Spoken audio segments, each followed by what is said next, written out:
Hi friends, നമസ്കാരം. എല്ലാവർക്കും നമ്മുടെ മറ്റൊരു പുതിയ വീഡിയോയിലേക്ക് ഒരിക്കൽ കൂടി സ്വാഗതം.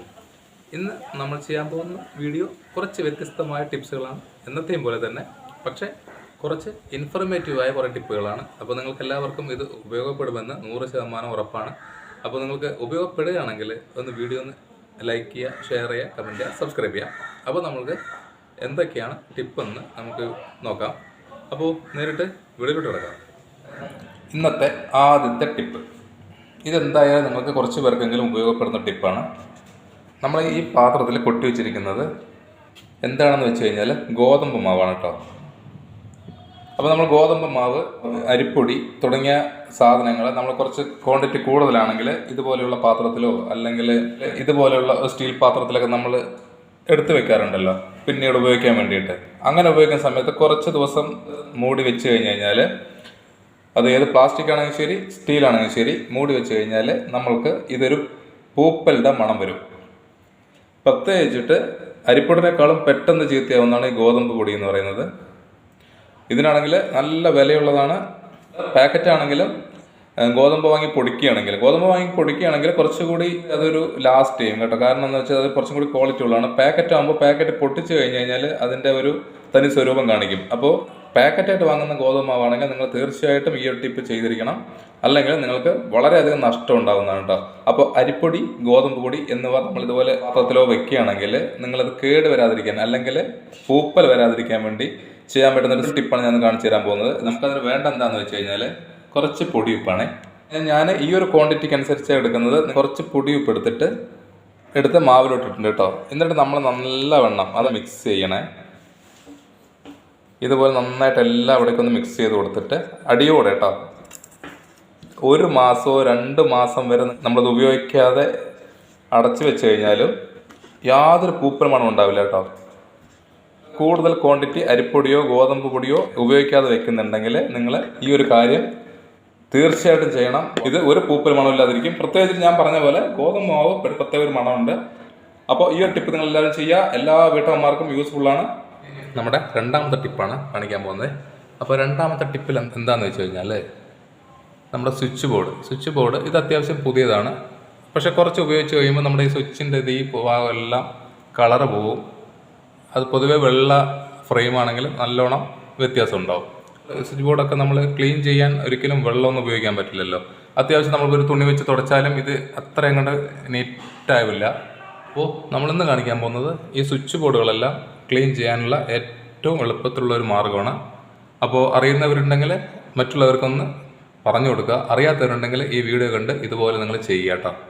സ്വിച്ച് ബോർഡ് ക്ലീൻ ചെയ്യാൻ വേണ്ടി ഉള്ള ഒരു ടിപ്പാണ് നമ്മൾ അടുത്ത് കാണിക്കാൻ പോകുന്നത്. ഞാൻ അതിനെടുത്തിരിക്കുന്നത് ഒരു ടിഷ്യൂ പേപ്പറാണ് കേട്ടോ. സാധാ ഒരു ടിഷ്യൂ പേപ്പർ. ടിഷ്യൂ ഇല്ലെങ്കിൽ നിങ്ങളൊരു കോട്ടൻ്റെ ഏതെങ്കിലും ഒരു തുണി എടുത്താലും കുഴപ്പമില്ല. പക്ഷെ ഞാൻ ടിഷ്യൂ ഉള്ളതുകൊണ്ട് ടിഷ്യൂ എടുക്കുന്നേ ഉള്ളൂ. ഇതിൽ നമ്മൾ ഉപയോഗിക്കുന്നത് കുറച്ച് വെളിച്ചെണ്ണയാണ്. അപ്പോൾ വെളിച്ചെണ്ണ മാത്രം ഉപയോഗിക്കാൻ പറ്റും. അത് നമ്മുടെ ടിഷ്യൂവിൽ കുറച്ചിങ്ങനെ ഒറ്റിച്ച് കൊടുക്കാമേ.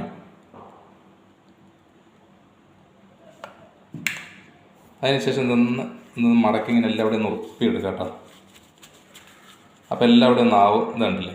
അപ്പോൾ കേസിതാ ഞാൻ ആ വെളിച്ചെണ്ണ ആക്കിയ ടിഷ്യൂ എടുത്തിട്ടുണ്ട്. അതിനുശേഷം എന്താ നമുക്ക് നല്ലോണം പൊടിയും ഒക്കെ ഉണ്ടാവുന്നതാ. അപ്പോൾ ഇതെല്ലാം പോകുന്നതിന് ഏറ്റവും നല്ലൊരു പരിപാടിയാണ് കേട്ടോ ഈ വെളിച്ചെണ്ണ വെച്ചുള്ള പ്രയോഗം. അപ്പോൾ നിങ്ങൾ ധൈര്യത്തിൽ നമുക്ക് ഇതെല്ലാം ക്ലീൻ ചെയ്യാം. കാരണം നിങ്ങൾ ഒരിക്കലും വെള്ളം വെച്ചാലും ചെയ്യരുത്. ഇതുപോലെ നമ്മൾ സ്വിച്ചിലെല്ലാം ഇതുണ്ടല്ലേ, എത്ര പഴക്കം ചെന്ന സ്വിച്ച് ബോർഡാണെങ്കിലും നമുക്ക് പെട്ടെന്ന് ക്ലീൻ ചെയ്യാൻ പറ്റും. ഒരു തുള്ളി വെളിച്ചെണ്ണയുടെ ആവശ്യം മാത്രമേ ഉള്ളൂ. ഇനിയപ്പോൾ എല്ലാവരും ഇതുപോലെ ഒന്ന് സ്വിച്ച് ബോർഡ് ക്ലീൻ ചെയ്ത് വെക്കുക. അങ്ങനെ ആകുമ്പോൾ കുറേ കാലം നല്ല നീറ്റായിരിക്കും കേട്ടോ. അത് ഏത് സ്വിച്ച് ബോർഡാണെങ്കിലും കുഴപ്പമില്ല, ഏത് കളറാണെങ്കിലും കുഴപ്പമില്ല. മരത്തിൻ്റെ ആണെങ്കിലും ഫൈബറിൻ്റെ ആണെങ്കിലും രണ്ടിലും ഒരുപോലെ ഉപയോഗിക്കാൻ പറ്റുന്നതാണ്. നല്ല വ്യത്യാസം ഉണ്ടാവും. അപ്പോൾ എല്ലാവരും സ്വിച്ച് ബോർഡ് ഇടയ്ക്കിടയ്ക്ക് ക്ലീൻ ചെയ്ത് കൊടുക്കുക. കാരണം ഇതിനുള്ളിലൊന്നും നമ്മളൊന്നും ചെയ്യരുത്. ഒരു 3-4 മാസം കൂടുമ്പോൾ ഒരു തവണ ചെയ്ത് കൊടുത്താൽ മതി. നല്ല നീറ്റ് ആൻഡ് ക്ലീൻ ആയിരിക്കും. ഒരു കറയും ഒന്നും ഉണ്ടാവില്ല. ഇനി നമ്മുടെ അടുത്ത ടിപ്പിലോട്ട് കിടക്കാമേ. ഇതിൽ നമ്മൾ കാണിക്കാൻ പോകുന്നത് നാളികേരം അല്ലെങ്കിൽ തേങ്ങ. അപ്പോൾ ഓരോ സ്ഥലത്ത് ഓരോ പേര് പറയാറുണ്ട് കേട്ടോ. ചിലവർ നാളികേരം എന്നാണ് പറയുന്നത്, നമ്മളൊക്കെ തേങ്ങ എന്ന് പറയും. അപ്പോൾ എന്താണെങ്കിലും എല്ലാ നാട്ടുകാർക്കും ഒരുപോലെ ഉപയോഗിക്കാൻ പറ്റുന്ന ടിപ്പാണ്.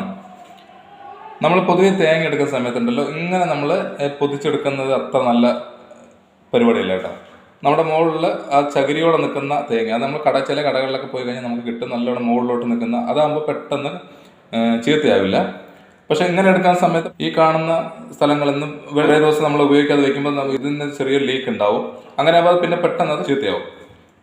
അപ്പോൾ ഇനി നിങ്ങൾ തേങ്ങ വാങ്ങുമ്പോൾ കുറച്ച് ദിവസം സൂക്ഷിക്കുകയാണെങ്കിൽ അത് ചീത്തയാവാതിരിക്കാൻ വേണ്ടി സിമ്പിളായിട്ടുള്ള ഒരു ടിപ്പ് ഞാൻ കാണിച്ചു തരാം. പക്ഷേ ഞാനൊരു പ്ലേറ്റ് എടുത്തിട്ടുണ്ട്. ഇപ്പോൾ സ്റ്റീൽ പ്ലേറ്റ് വേണമെന്നോ ഒന്നുമില്ല കേട്ടോ. ഞാൻ നിങ്ങളെ കാണിക്കാൻ വേണ്ടി കുറച്ച് വലുതായിട്ട് കാണാൻ വേണ്ടിയിട്ട് ഞാൻ ഇത്രയും വലിയ പ്ലേറ്റ് എടുത്തേ ഉള്ളൂ. നിങ്ങൾ പ്ലാസ്റ്റിക്കിൻ്റെ ബക്കറ്റിൻ്റെ മൂടിയോ എന്താണെങ്കിലും കുഴപ്പമില്ല. അത്യാവശ്യം വട്ടത്തിലുള്ള ഒരു പാത്രം എടുക്കുന്നത് മാത്രമേ ഉള്ളൂ. അതിലോട്ട് നമ്മൾ കുറച്ച് അരി കൊട്ടുകയാണ്. വളരെ എളുപ്പം ചെയ്യാൻ പറ്റുന്ന ടിപ്പാണ്. അപ്പം ഞാൻ കുറച്ച് അരി, ഏത് അരിയാണെങ്കിൽ കുഴപ്പമില്ല, എടുക്കുമ്പോൾ അല്പം വട്ടം കൂടിയ പാത്രം എടുക്കുക കേട്ടോ. എന്നിട്ട് ഇതുപോലെ ഒന്ന് അത്യാവശ്യം ഒന്ന് പരത്തി കൊടുക്കാം. ഈ കാര്യം നിങ്ങൾ ചെയ്യുകയാണെങ്കിൽ എത്ര ദിവസമോ അല്ലെങ്കിൽ എത്ര ആഴ്ചകൾ വേണമെങ്കിലും തേങ്ങ കേടുകൂടാതിരിക്കും.